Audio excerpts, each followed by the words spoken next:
Hi. Well, today it's Mindful Monday on Saturday. And I almost chose not to do a Mindful Monday post. Facebook very kindly shared with me things that I had posted in the past. You know how they do every day, here's your memory. And so I watched the videos again, and I experienced feeling so grateful because the experiences and the messages that I shared years ago, I found that they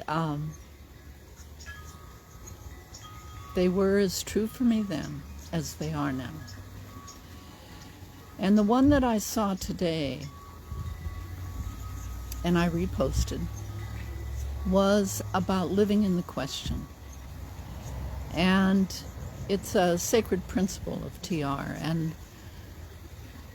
as a TR trainer, each year we recommitted ourselves and renewed our commitment to those principles until they were more than information in a manual. They actually became, at least for me,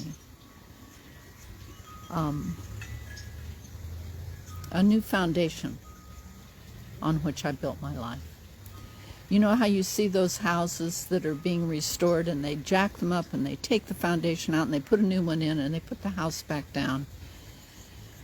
That's what it felt like. It was that life-changing, that altering of the old to the new. And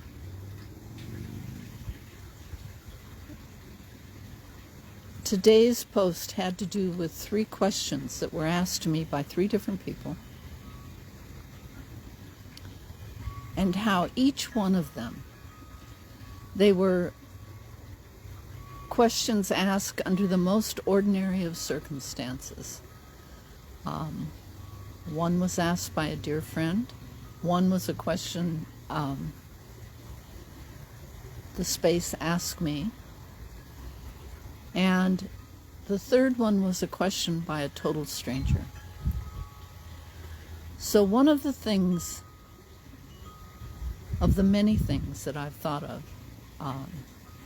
after listening to it and watching it again, is how we never know as we live our life, as we connect to others, as we connect even more to ourselves. You never know.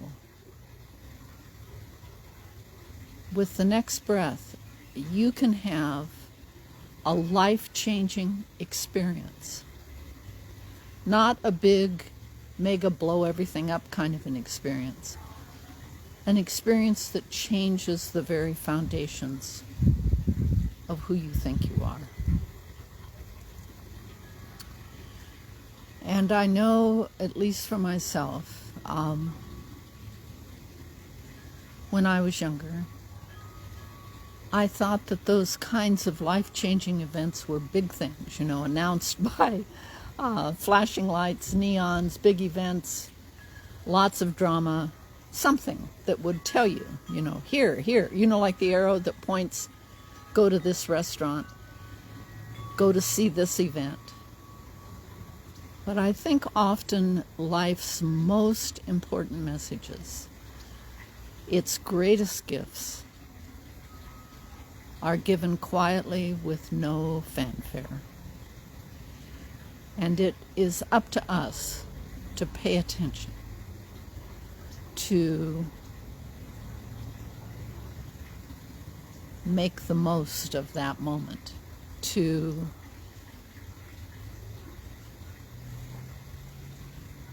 when we're being instead of doing, when we live in that pause between the actions, between the breaths, in those moments, great things can happen.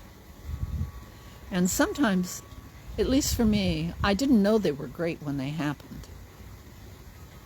But they kept, in chemistry they call it titration, where you add something to your mix and it filters down.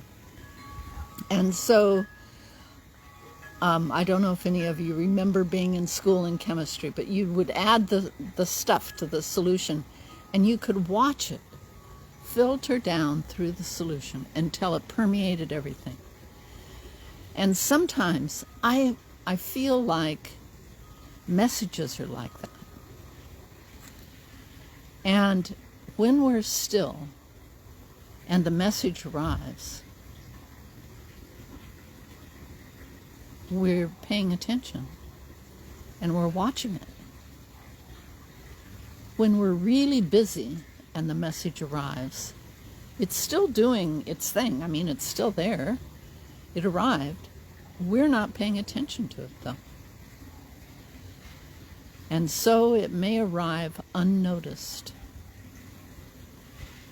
And we may or may not, at a later point in time, recognize the power of the message. So in December, I spent a fair amount of time, and I did some posts on teachers and messengers that, for me, brought me messages that were life-changing. And so today, I'd like to honor the messengers that I never knew were messengers when they arrived and when they brought their message. So the messages that I shared today were 3 questions. One of them was, what do you do? It was a total stranger asked me that in a social situation. And at that point in time, I wasn't employed. And so my response was nothing.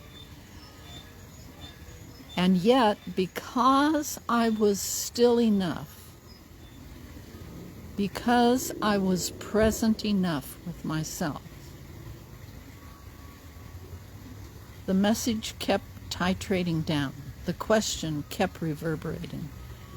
And I recognized that I had defined myself not by who I was or who I am, but by what I did. I was a teacher. I was a coach.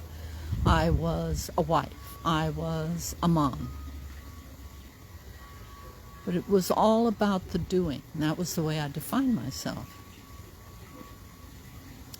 So I still come back and revisit this question. And the next question was asked by my beloved friend Serena, who Chick knows. And hi, Chick. And she took me out for my 50th birthday and she said to me, what are you good at? And I thought, and I couldn't come up with anything. You know, I was thinking of people with fabulous skills like figure skaters or athletes or inventors or scientists or something like that. And I said, I'm not good at anything. And she was so exasperated with me. And so she starts enumerating all these things. And I realized that, again, I had created such a small box for the way in which I saw myself. And that box, its boundaries were defined and painted in bright colors by what I did. How hard I worked to get where I was. And I gave no recognition to myself for who I am as a person. So again, that happened, we won't even talk about how many years ago, and I still revisit that question, and I still surrender to it even more. And the final question which Intelligent Space asked me was, in the midst of one of my great dramas for a situation or a circumstance in which I was more invested and more in love, by my own definition of love, than the other person. And when the other person moved on to a different relationship, I was truly felt devastated. I was so sad, and I kept revisiting it, and I kept criticizing myself. I kept doing all this stuff. So I'm standing in the bathroom getting ready to go to work, and I look in the mirror, and I hear this voice, which is the way I hear intelligent space. And the voice basically said, in a kind of ironic tone, "You say you love this person. What would love do?"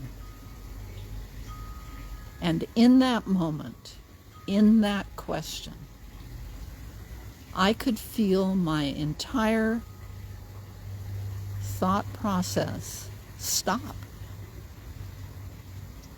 It was like it didn't know what to do with that question. And then I could hear the answer within myself, and I started to laugh at myself. And I recognized that what love does is celebrate. It celebrates the other person's life. It celebrates their choices. It celebrates whatever it is that they do in their life.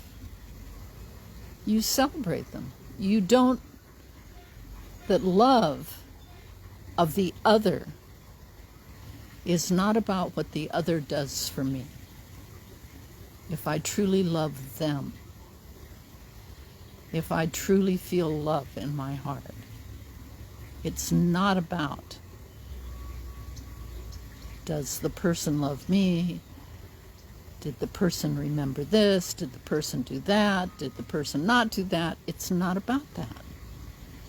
It's truly about the celebration of them, of that love, of who they are. And so today, I invite you to pay attention, to create those moments of stillness in your life, so that when the messages come, when the questions arrive,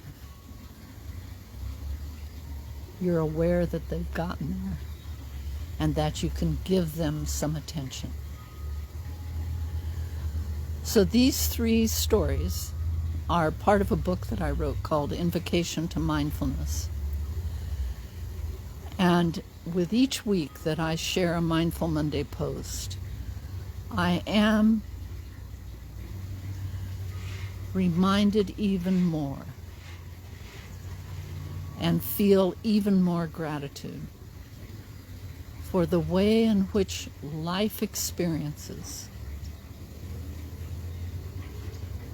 create this never-ending river of opportunity for me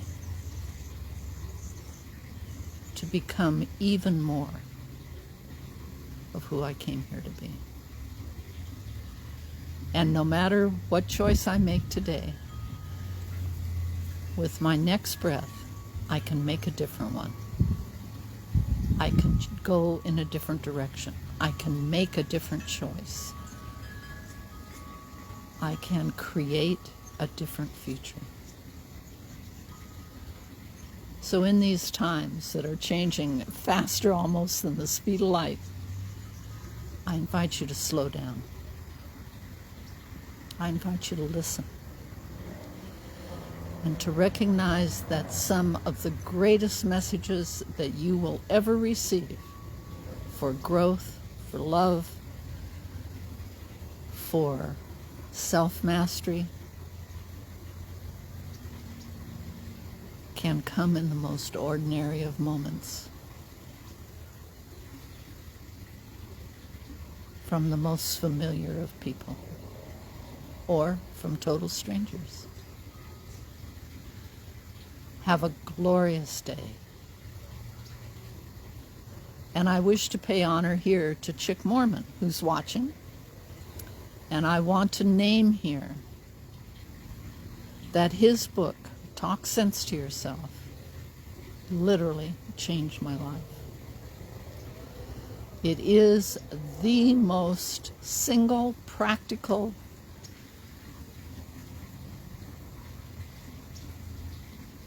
roadmap I have ever found to change the way you experience your life. I invite you all to read it. It's an absolutely incredible book, and to this day, it's in the book, Invocation to Mindfulness, actually. But to this day, I can remember when I first read it, laying on a couch in my living room with the afternoon sun shining in on me. I felt like a little lizard, and I was reading it for my Transcendental Rebirthing training class with Yvonne de la Flor. I couldn't put it down. I read the entire book in one sitting. And since then, I have gone back to it over and over again. I use its messages to coach teachers that I work with, who work with kids. But it is the single most life-changing book I've ever read. So thanks, Chick. Have a great day, everyone.